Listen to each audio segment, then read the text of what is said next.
Hello my ಕುಚುಕೂಸ್, welcome back to my dine time channel.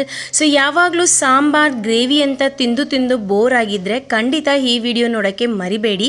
So ನಾವಿಲ್ಲಿ ಡಿಫ್ರೆಂಟಾಗಿ smoky chicken ನನ್ನ ಸ್ಟೈಲಲ್ಲಿ ಮಾಡೋದು ಹೇಗೆ ಅಂತ ತೋರಿಸ್ಕೊಡ್ತೀನಿ ಬನ್ನಿ.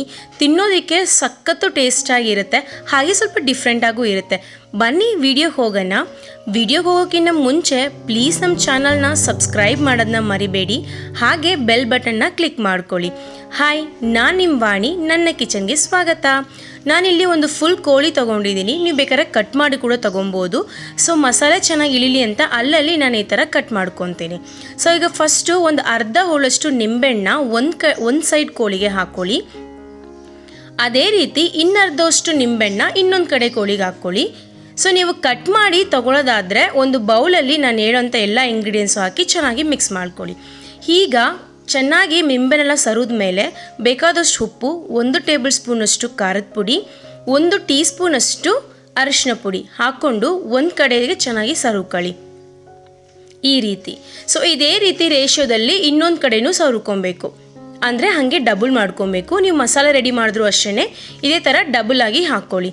ಇದನ್ನು ನಾವು ಸೈಡಲ್ಲಿ ಎತ್ತಿಟ್ಕೊಳ್ಳೋಣ. ಈಗ ನಾವು ಮಸಾಲೆ ರೆಡಿ ಮಾಡಬೇಕು ಬನ್ನಿ. ಅದಕ್ಕೆ ನಾನು 4ರಿಂದ 5 ಬ್ಯಾಡಗಿ ಮೆಣಸಿನ್ಕಾಯಿ ನೆನಾಕಿದ್ದೀನಿ ಕಲರಿಗೋಸ್ಕರ. ಸೊ ಅದನ್ನು ನಾವು ಫೈನಾಗಿ ರುಬ್ಕೊಂಬರಬೇಕು. ಈಗ ಫಸ್ಟು ಮಸಾಲೆ ರೆಡಿ ಮಾಡೋಣ. ಇಲ್ಲಿ ನಾನು 1/4 ಲೀಟ್ರಷ್ಟು ಮೊಸರು ತೊಗೊಂಡಿದ್ದೀನಿ. ಗಟ್ಟಿ ಮೊಸರು ಆದರೆ ಇನ್ನೂ ಒಳ್ಳೆಯದು. ಅದಾದ ನಂತರ ಪೆಪ್ಪರ್ ಪೌಡ್ರು 2ರಿಂದ 3 ಟೇಬಲ್ ಸ್ಪೂನ್ ಹಾಕ್ಕೊಳ್ಳಿ. ಅರಿಶಿನ ಪುಡಿ 1 ಟೀ ಸ್ಪೂನಷ್ಟು, ಕೊರಿಯಾಂಡರ್ ಪೌಡರು 1 ಟೇಬಲ್ ಸ್ಪೂನಷ್ಟು ಹಾಕ್ಕೊಳ್ಳಿ. ಚಿಲ್ಲಿ ಪೌಡರು ನಿಮ್ಮ ಖಾರಕ್ಕೆ ತಕ್ಕಂಗೆ ಹಾಕ್ಕೊಳ್ಳಿ. ಗರಂ ಮಸಾಲ ಪೌಡ್ರು 1 ಟೇಬಲ್ ಸ್ಪೂನಷ್ಟು ಹಾಕ್ಕೊಂಡು ಬೇಕಾದಷ್ಟು ಉಪ್ಪು ಹಾಕಿ ಚೆನ್ನಾಗಿ ಮಿಕ್ಸ್ ಮಾಡ್ಕೊಳ್ಳಿ. ಅದಾದಮೇಲೆ ನಾವು ಅರ್ದಿರೋಂಥ ಬ್ಯಾಡಗಿ ಮೆಣಸಿನ್ಕಾಯಿ ಇದೆಯಲ್ಲ, ಅದನ್ನು 2 ಟೇಬಲ್ ಸ್ಪೂನಷ್ಟು ನಾನು ಹಾಕ್ಕೊತಾ ಇದ್ದೀನಿ.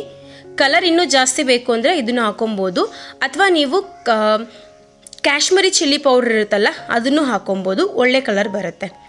ಸೊ ಇದನ್ನು ಚೆನ್ನಾಗಿ ಮಿಕ್ಸ್ ಮಾಡ್ಕೊಳ್ಳಿ. ಅದಾದಮೇಲೆ 4 ಟೇಬಲ್ ಸ್ಪೂನಷ್ಟು ಶುಂಠಿ ಬೆಳ್ಳುಳ್ಳಿ ಪೇಸ್ಟ್ ಹಾಕ್ತಾಯಿದ್ದೀನಿ.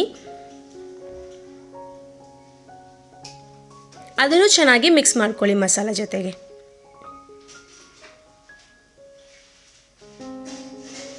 ಫೈನಲ್ ಆಗಿ ಸ್ಮೆಲ್ಲಿಗೋಸ್ಕರ ನಾವು 1 ಟೇಬಲ್ ಸ್ಪೂನಷ್ಟು ಕಸ್ತೂರಿ ಮೇಥಿ ತಗೊಂಡಿದ್ದೀನಿ. ಅದನ್ನು ಕೈಯಲ್ಲಿ ಈ ಥರ ಚೆನ್ನಾಗಿ ಕ್ರಷ್ ಮಾಡಿ ಹಾಕ್ಕೊಳ್ಳಿ. ಇಷ್ಟೇ, ನಾವು ಮಸಾಲ ರೆಡಿಯಾಗಿದೆ ಕೋಳಿಗೆ ಸರ್ವೋದಕ್ಕೆ, ಕೋಟಿಂಗ್ ಮಾಡಲಿಕ್ಕೆ. ಇದನ್ನು ಚೆನ್ನಾಗಿ ಮಿಕ್ಸ್ ಮಾಡಿಕೊಂಡು ಕಂಪ್ಲೀಟ್ ಕೋಳಿನಲ್ಲಿ, ಅಂದರೆ ನಾವು ಕಟ್ ಮಾಡಿಟ್ಟಿದ್ದೀವಲ್ಲ ಅಲ್ಲೆಲ್ಲನೂ ಮಿಕ್ಸ್ ಆಗೋ ಥರ ಚೆನ್ನಾಗಿ ಕೋಟ್ ಮಾಡ್ಕೊಳ್ಳಿ.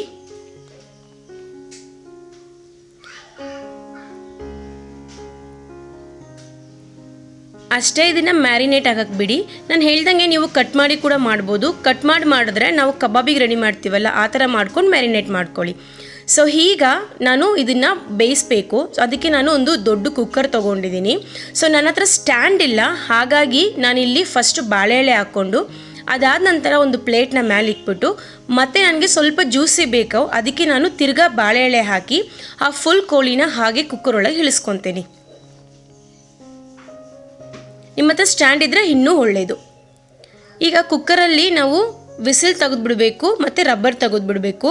ಸೊ ಮೀಡಿಯಮ್ ಫ್ಲೇಮಲ್ಲಿ 1 ಅವರ್ಲಿಂದ 1.5 ಅವರ್ವರೆಗೂ ನಾವು ಬೇಯಿಸ್ಕೊಬೇಕು. 1 ಅವರ್ ಆದ ನಂತರ ನೋಡಿ ಎಷ್ಟು ಚೆನ್ನಾಗಿ ಬೆಂದಿದೆ ಅಂತ ಹೇಳಿ. ಸೊ ನಾನು ಕಟ್ ಮಾಡಿಕೊಡ್ಬೇಕಾದ್ರೆ ಒಂದು ಸ್ವಲ್ಪ ಜಾಸ್ತಿ ಹೇಟ್ ಹಾಕ್ಬಿಟ್ಟಿದ್ದಾರೆ, ಅದಕ್ಕೆ ಬೆಂದು ಮುರಿದೋಗ್ಬಿಟ್ಟಿದೆ ಚಿಕನ್ನು. ನೋಡಿ, ಬೇಕಾದಂಗೆ ಪೀಸಸ್ ಕಟ್ ಮಾಡ್ಕೊತಾ ಇದ್ದೀನಿ ನಾನು, ಬಿಕಾಸ್ ನನ್ನ ಹತ್ರ ಗ್ರಿಲ್ಲು ದೊಡ್ಡದಿಲ್ಲ, ತುಂಬ ಚಿಕ್ಕದಿರೋದು. ಹಾಗಾಗಿ ನಾನು ಈ ಥರ ಕಟ್ ಮಾಡಿ ಆಮೇಲೆ ನಾನು ಸುಡೋಕ್ಕೆ ರೆಡಿ ಮಾಡ್ಕೊತೀನಿ. ಸೊ ಈ ಥರ ಒಲೆ ಮೇಲೆ ಒಂದು ಗ್ರಿಲ್ ಇಟ್ಟು ಆನಂತರ ನಮಗೆ ಪೀಸಸ್ನ ಒಂದೊಂದೇ ನಾವು ಸುಟ್ಟು ತೊಗೊಳ್ಳೋಣ. ಸೊ ಪೀಸ್ ಮೇಲ್ಗಡೆ ನಾವು ಎಣ್ಣೆ ಅಥವಾ ಬಟರ್ ಅಥವಾ ಗೀ ಯಾವ್ದು ಬೇಕೋ ನಿಮ್ಗೆ ಯಾವ ಫ್ಲೇವರ್ ಇಷ್ಟನೋ ಆ ಫ್ಲೇವರ್ನ ನೀವು ಹಾಕ್ಕೊಬೋದು.